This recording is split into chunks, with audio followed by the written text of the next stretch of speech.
This is the 42nd episode of Financial Independence Retire Early. My name is Bert. Thank you for watching. And I will be going into the opportunities that exist for South Africans specifically, but for Africans in general within the BRICS group of countries.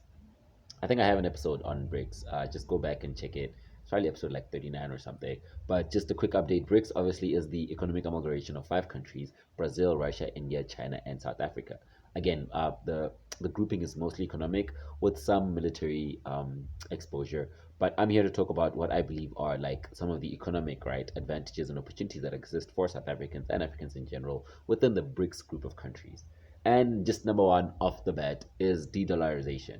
The I can't overestimate how important it is, right, for developing countries that exist outside of the West scope, right, to or the global South or the global East, for all of these countries to have options to do business or trade outside of the dollar. Like it is a matter of life or death. Like ask Zimbabwe, or let's not even go there far. Today, right, ask Argentina, ask Lebanon, ask Venezuela, ask Turkey. All of these countries, right, Sri Lanka, ask them how difficult it is to exist and to do business within the global economic system without having access to dollars, right? It is almost impossible. It is so difficult. The SWIFT banking system like works on the dollar, right? As the dollar is the global reserve currency and the currency for international trade. So if you do not have dollars, if you don't have access to dollars, you can be simply cut off from doing business with the rest of the world. And so it is so important. It is crucial. It is vital. It is a matter of life or death. It is wonderful. It is beautiful. It is a great opportunity for Africans and for South Africans to have options, alternatives, and opportunity to do business without having to go bypassing the dollar. Like it's so beautiful. I mean, for individuals, we might not see how important it is, but at a country level, it's so important. And for entrepreneurs, if you're going to have a business that's worth hundreds of millions of rands or billions of rands, and you're doing business outside of the country or outside of the continent, you will then see how important it is for you to have opportunity to do business without having going through the dollar. All right, that's just like off the top. De-dollarization, that's just wonderful. But if we're going to go break it down specifically country by country, the opportunities that exist for Africans in these countries or for South Africans in these countries, we'll start off with the B, right? That's Brazil. What opportunities do I think exist for South Africans or Africans in Brazil? I mean, already like we have like a $2 billion trade relationship as South Africa with Brazil, trading mostly in like beef, poultry, iron ore, and tractors. Surprisingly enough, right? And and that's to speak at the level of economics or at the level of partnership that we already have with Brazil. But I think like where we can evolve is just like I think there's an untapped potential for tourism and like arts and culture trade. Like if you look at America, right, like Black America, African Americans, their biggest export is their culture. It is their music, it is their movies, it is their fashion, it is their language, it is their style, and just their style of being before we even go to like fashion styling, right? And I think that South Africans or Africans, we've seen that with the advent of Afrobeat and Amapiano. There is such a huge potential for South Africans and for Africans to export our culture to the rest of the world. And I think that Brazil is a wonderful, wonderful place to start, especially being that Brazil has a strong African diaspora presence.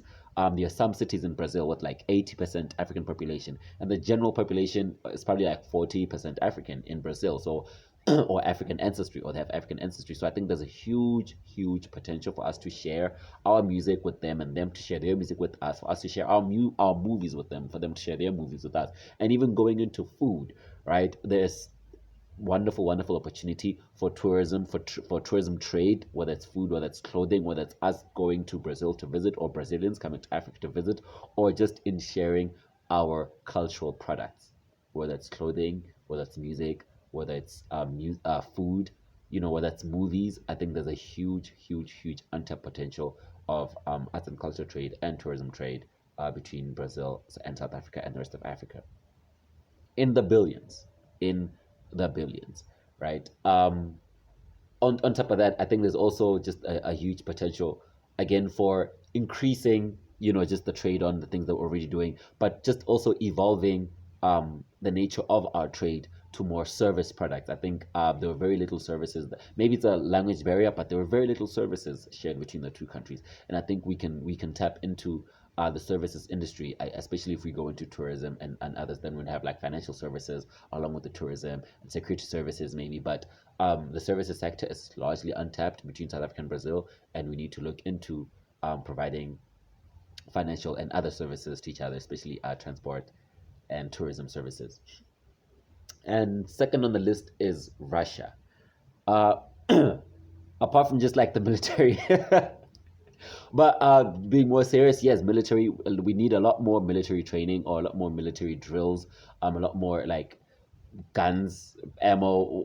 Just military. There's a huge opportunity in especially because we come from a history of a close military relationship with Russia. I think we should expand on the relationship. We should grow that relationship, and also we know that like I think even Putin said this, but as an African citizen, I know that a lot of presidents, when they get sick and they feel like their own countries can't handle whatever they have, or whether they don't trust the local doctors, they go to Russia. So that means that Russia has a strong medicine or medical expertise import sector, and I think that should turn into like education, right? We should have more Africans be educated in Russia and come back and like practice their medicine in Africa. So we need to like import medical technology, medical techniques, just medical knowledge, and medical education from Russia into Africa and South Africa. And we also know that Russia has a huge agricultural sector. So we should, the same way we are importing tractors, we should like all this technology, import the tractor technology, the agricultural technology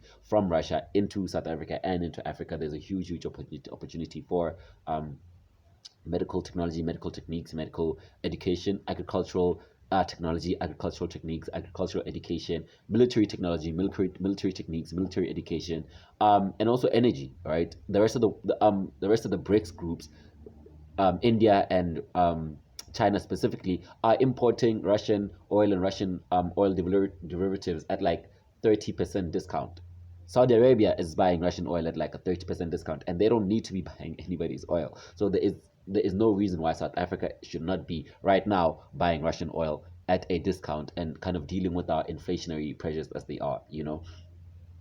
So yeah, I think there's a huge opportunity in energy, in agriculture, in military, and in medicine for the relationship to just get stronger between South Africa, Africa, and Russia. India's the next one, right? Moving on to India. India, in my opinion, is going to supersede China as the second world largest economy. Um, they're already like number four and number five. Uh,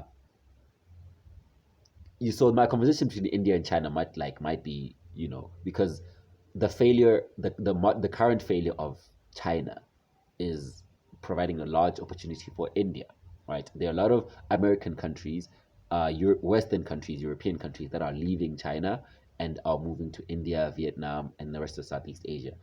For example, iPhone. That's the easiest example I can give. iPhone and Foxconn have closed a lot of their manufacturing centers or manufacturing plants in China, and most of them have moved to India. Like the latest iPhones will be made in India. More of the newer iPhones will be made in India than would be made in China, right? And that's just one company, right? One multinational company that's moved from, excuse me, brother, that moved from China to India. So China is actually seeing a lot of troubles in their country. I mean, we know last year they had like one of their biggest property companies fail, and that did create avalanche effect into the rest of the industry. So they have like a huge property bust, right? In the hundreds of billions. The property industry has lost value in the hundreds of billions, and that has also led to banks losing their value because obviously properties a lot of them are backed by bonds, and those bonds are backed by banks. So if the property companies fail, the banks are also most likely to fail. So it's property, it's the banking system, and also as I've mentioned now, it's the production or the manufacturing side, because a lot of countries are leaving. On top of that, they had a huge drought in China last year, right? With one of the rivers going almost like where you could walk at like the deepest parts of some of the biggest rivers, like the Yangtze River, if I'm not mistaken. So they also had an energy crisis because a lot of the energy is done by hydroelectric power, and with the one of the biggest droughts they had last year, they had a lot of. So China is seeing flames, right? On top of the lockdown, the 3-year lockdown, they've had like a lot of companies have failed because of the 3 year lockdown, and because they were able to import or export anything or just have workers come to their plants.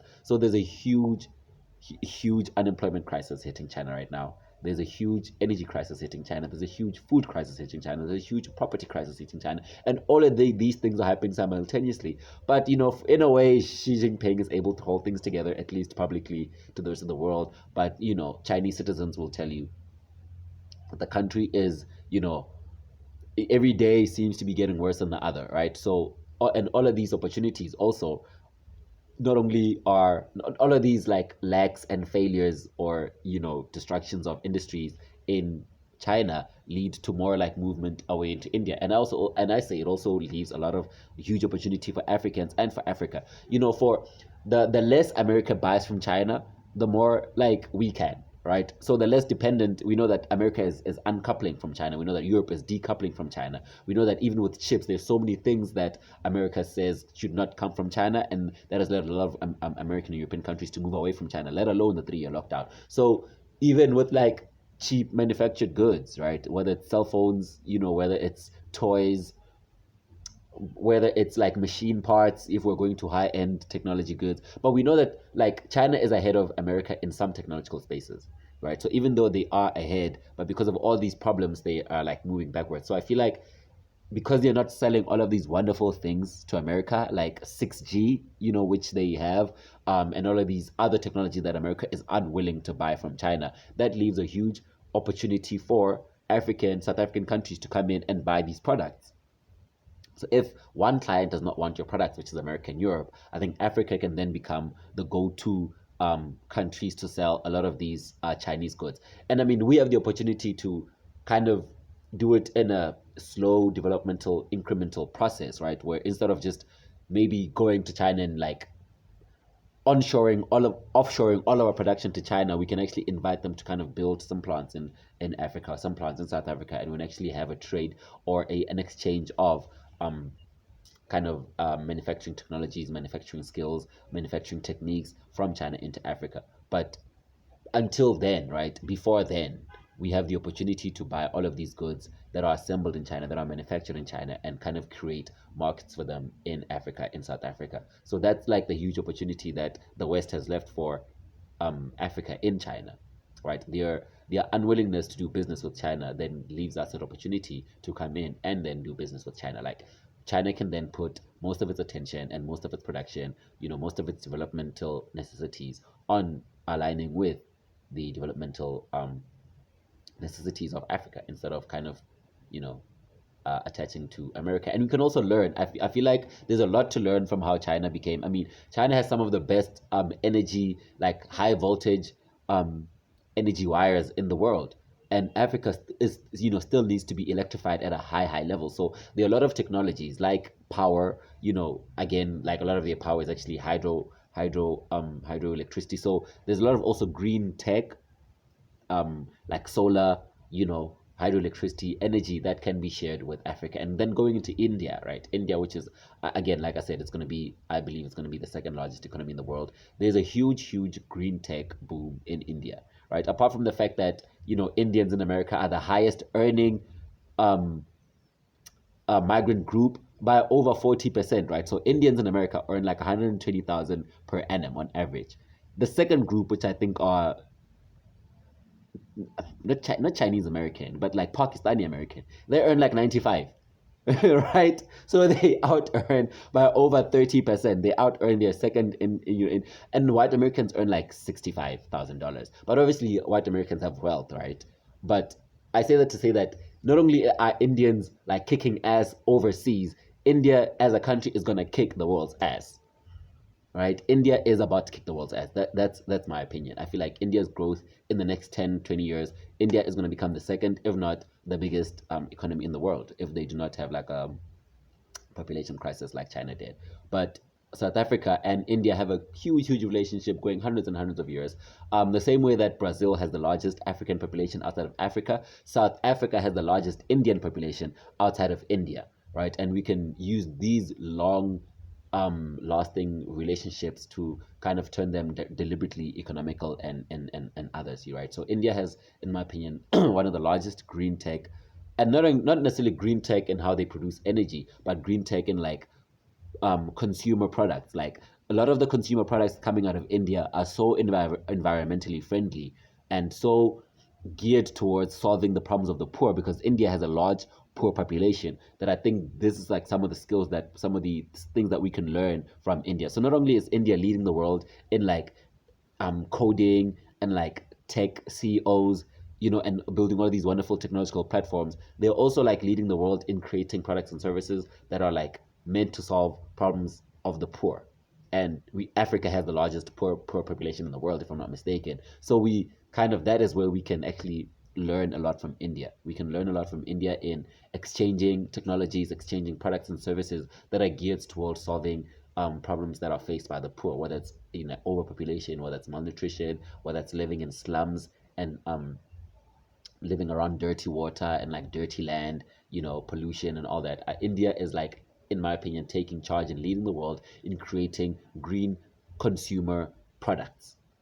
Not necessarily green energy. I think China's leading the world in green energy, and that is where Africans can learn, whether it's solar, whether it's hydroelectric, but also India is leading the world in green consumer products, right? Things that we use every day, like day to day, like spoons, forks, like teddy bears. Like there's so many products that are made in India that are like environmentally friendly and have like low carbon footprints, or are made from like recycled products, right? Recycling waste, and India is like taking charge in creating consumer products that are from like recycled waste, or like secondary life products, or a circular economy, if I should put it that way. And I think that Africa can benefit from learning from India and developing our own circular economies. Yeah, man. So that is like a quick overview of the opportunities that exist for South Africans and Africans within the BRICS grouping of countries. And I think, we should take it upon ourselves, especially as South Africans, to learn how to import and export any product, whether it's from India, Russia, China, South Africa. Wherever we feel like the government is failing us, we should take it upon ourselves to import and export all these products that we're either creating or that we need from other countries, in and use these products and use these technologies and use these services that are in other countries to create economics. I mean, to create new economies, to create new products, to create new services, and create new economic systems within our own countries. So learning import, export, learning international forex markets, how they work, learning international banking systems and how they work. I think every entrepreneur should take it upon themselves to learn about import, export, about international banking systems, because that is, the deglobalization that Europe and America are taking is just an opportunity for the BRICS to lead the world in globalization, and in a more fair, equitable, environmentally friendly, um, less warmongering, no military industrial complex, no oil industrial complex, right? We have the opportunity as the BRICS group of countries to lead the world into a fairer, more beautiful, more clean, more powerful, more healthy, and wealthier world for everyone, more equitable, right? So thank you for watching. I'd love to hear your comments in the comment section. Ask any question. Let me know what it is that you think I should be talking about next. Yeah, bye.